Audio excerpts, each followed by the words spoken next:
Can you shed a light on what has worked and what has not worked so far? Some examples from the recent experience of what you can call a success and not such a great success in terms of how you manage the communication, keeping teams motivated. First of all, from one day to another, we have moved the whole organization to what I call total home office, and we're still working well. So in a situation like this, surviving is already a great achievement. On top of that, we have, and basically, like, our business consists of two main parts. If you boil it down to the very simplistic view, on one hand, it's about running operations for the processes for which we are already responsible, and on the other hand is growing the number of services by taking over additional activities. And this is something that is usually running in parallel, and we always try to find the right balance between the two, because of course new activities require some resources which are today in operation, so it's always a tricky part. And so far we have assumed that parts of this moving of processes that really needs to be done on site. We call it work shadowing. So we would send people to a country from which we were taking over processes physically, and they would be sitting with the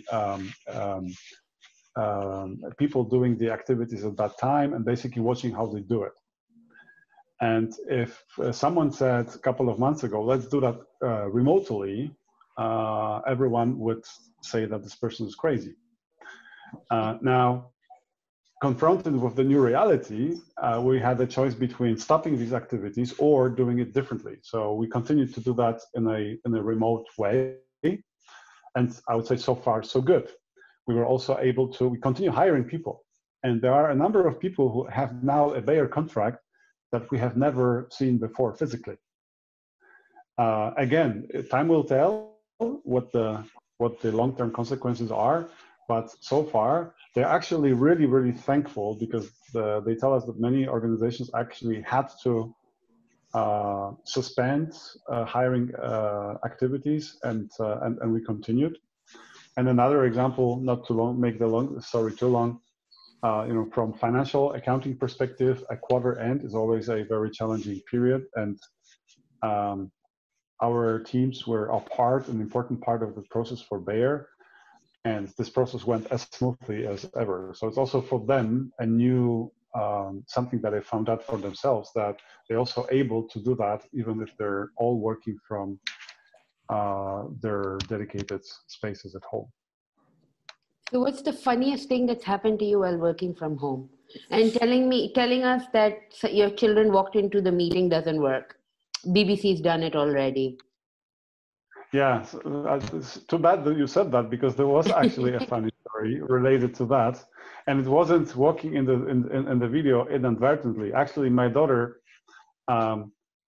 she decided to jump around as if she was recording a video for TikTok, and she thought by the layout she was basically standing where only I could see her. What she didn't consider was that there's a glass here which is reflecting. So the people with whom I was on video, they had some fun with that.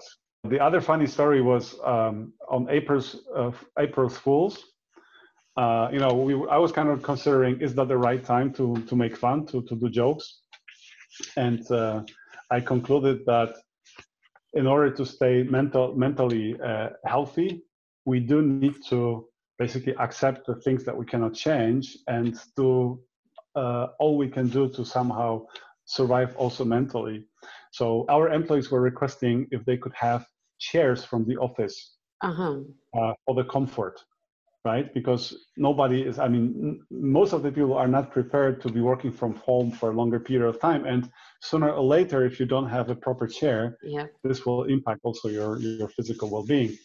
And we were kind of struggling with that. And then on the 1st of April, we told our team leaders that we finally made the decision to enable that. However, it's going to be pretty tricky because, and we mentioned a number of reasons. One of the reasons we said, well, we are not allowed to leave the chairs at the employee's home for the weekend, because for tax purposes, this would be private usage, and we would need to collect the chairs every Friday night.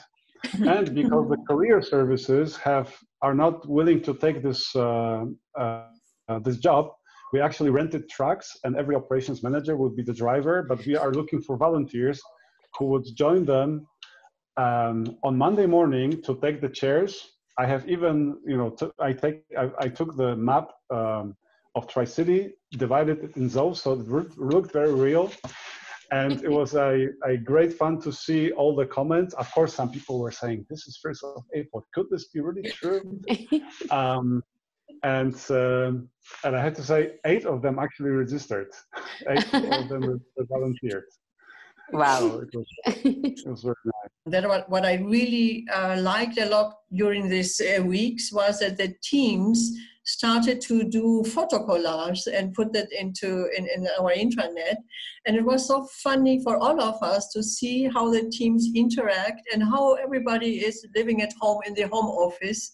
And of course, all of the photos have been funny photos. So coming back to the success stories or not success stories, I think I'm really surprised how good everything worked. We went into this home office very fast. We just made some tests if the bandwidth, etc., will work, because 800 people working from home, we never had something like that. And I am amazed about the technological and the collaboration tools that we have, that everything is working very good, much better than I expected. What I also think it's a success story is the productivity, even working out of home office. I was more skeptical on that. A lot of people said there are certain services that cannot be done from home. You need to be in the office. For example, 24/7 services. We are doing it from home, and it's nobody's complaining. So everything is running really smooth. Now that we are already 6 weeks in this status, the people are starting to be tired. They are missing the social contact. So this social distancing is a topic. So I think that the work models in the future will change based on the experiences of the corona. Yeah, so more home office, etc. On the other side, I'm also seeing how many people are now hoping that we can restart with a normal life again. They want to see their colleagues. They want to be outside of home. They want to have their routine. That people will actually, be wanting to go back to the open space, right? Oh, yes. I mean, I've realized my biggest lesson has been that I will never survive an actual zombie apocalypse. Mm-hmm. If Walking Dead were ever to happen, I'd be one of the first people going out and saying, let's go for a drink. Let's be friends. Let's take a picture for Instagram. Okay, but more like let's go out and have some fun. We're hearing all these stories from you guys, and you're so honestly sharing your experiences.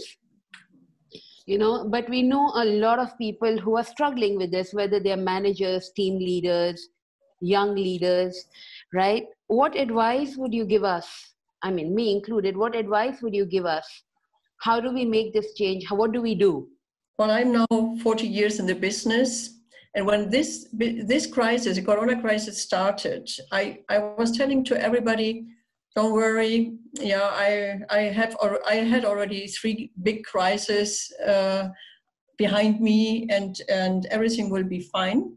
And I have to admit now, this crisis is very special. It's completely different, and it's affecting the whole world, and it's affecting each single person in all business areas. So what I advise to the leaders is, we are in this situation, yes, but take also all these challenges and all this risk as a chance and learn, because all of us are experiencing this for the first time in our life, and I hope for the last time in our life. And take it as a chance, learn out of that, be flexible, be fast in taking decisions. Don't worry if you make the wrong decisions, then you have to correct them. Everybody will understand it in the situation in which we are. Take care about your people. Communicate. And the last one would be try to keep as relaxed as possible. Yeah, life goes on. Maybe to build on what on the last advice with relaxing, one of the fundamental truths that I believe about life is that it's important to accept the things that we have no influence on. Yeah. To try to, with all we can, to influence the things we can. And if you want to make it final, and also learn and further develop to be more and more in position to be able to tell the one from the other. And I think in situations like this fundamental truth really pays off. And I mean, imagine the time when we all have grandchildren. We will be able to tell them stories that they were like, really? You were there during the crisis? I read about this in the books. We saved the world by washing our hands. Yeah. I mean, imagine on the other hand, we, the humankind, we conquer the world and make it our own, and then something so small that it's not even visible just comes out of a bat, reportedly, and just takes over control of the whole world. That's really amazing. And I tend to think sometimes that maybe it's a way of the nature to sending as a clear signal. But we're maybe going too far. I think I have one if we have time, because when Remigiusz was talking about recording town halls late at night and having the right energy to show to the people that he's the leader, I was thinking, how about have your employees shown that they understand the pressures you are under? Like, have they shown the empathy that you are showing to them? I must say, I am so proud about myself. I am so surprised and I can only say so proud and so thankful, so grateful for all that what they are doing, because yes, they are understanding in which pressure we are, and they are supporting us. We are in this together. We will manage this together, and so on. So the solidarity that I feel within my company is amazing. I never had the thought that we would be like in a particularly more challenging situation than everyone in the organization. Everyone has their challenges. All the different comments you get, when you post a message on one of our internal social media, then, people would respond and you see a lot of appreciation. People are not very outspoken in praising the leaders. This could be very easily understood by others that they're looking up. But even with that, I think it's somehow visible in those little signals. And again, I don't really feel that that the challenges are different, but they're not. I somehow never felt that I'm in a particularly difficult situation in comparison to the whole organization. So on one hand, I feel very privileged to work for a company which is addressing the most basic needs of people, health and nutrition. And it shows that even in a crisis situation, these things will be required. Of course, no company will go out of this crisis unaffected. And this will also apply to Bayer sooner or later. But in relative terms, we are still basically on the sunny side of the story. And from personal perspective, the ability to continue working from home without exposing your families, yourself to the risks, like many people do. And I'm not only talking about doctors, nurses, but also about the cashiers at Żabka and other stuff. They can only work going out, and in that sense, they have a much more challenging situation. And what I really like, and I hope this stays a little bit for a moment, is that these are now our true heroes. With all the respect for the greatest football players and singers and so on, I kind of feel that now we are appreciating the right people. Bayer has raised funds to support hospitals. Lufthansa is working on delivering medicines. So that's like a global thing. But what are you doing locally?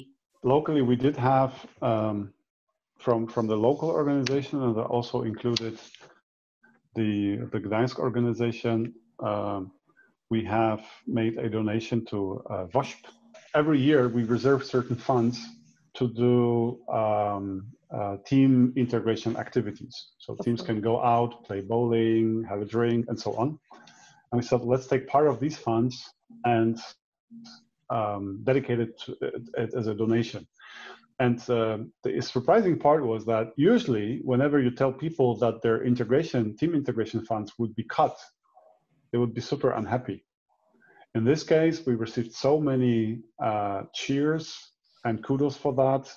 That was amazing. Some people even said, take all the budget. There are also a number of activities that people initiate on their own. For example, one of our employees was collecting toys for orphanages. And actually myself contributed a number of boxes with jigsaw puzzles. It's similar in our case. I know that in our company, there are in the moment several private activities. We did not set up anything from company point of view because we were in the moment focused on completely different things and trying to survive. Let's put it that way. Yeah, in the situation in which we are now as Lufthansa, being part of Lufthansa. So we did not set up programs from a company point of view, but I know that there are several private actions. What I think is also showing the solidarity that the people have with the others. And I will take this as a very good a trigger, what you just said, because we did it the wrong way. We cut all this funds, etc., for the people. And I think this is a real good idea to say, no, let's not cut it completely, but do something meaningful out of that. A quick fun question. What is the first two things you want to do when the restrictions are lifted? I will return to Gdansk because in the moment I am not there. And the second thing, as soon as the bars and restaurants open, I will invite my team to go out. Can we come?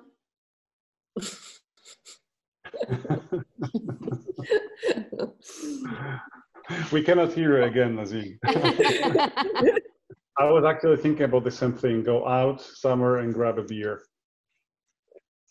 Nice. Yeah, that would be nice. Grab a beer, see a movie. The things we take for granted, right? Yeah, cool. The little things. Yeah. Movies I've got covered with a provider from N. Yeah, no, but the whole experience of sitting in a theater with a big box of popcorn. And why would you again go into an enclosed space? No, I want to go out. Okay. Cool. But thank you so much, Patricia. Thank you so much, Remigiusz. I know you guys are so busy. Hi, Maciek. Welcome right at the end. Hello. Hi. Sorry for being late, but I needed to have a very important town hall with my staff. So apologies. It came up last minute because we are announcing how the CE actually region is going to respond to the situation as a firm. So I had to basically spend some time with my staff. So apologies again. No worries. I'll make sure to join the next time. Yeah. No worries. Please stick around because we're nearly done, but we'd still like to talk to you even if Patricia and Remigiusz have to leave. So please don't go. Maciek, we missed you big time. Hopefully next time we have a better timing. So enjoy the rest of the call. Yeah. Thank you for having us. Thank you so much. Thank you so much for coming today, guys.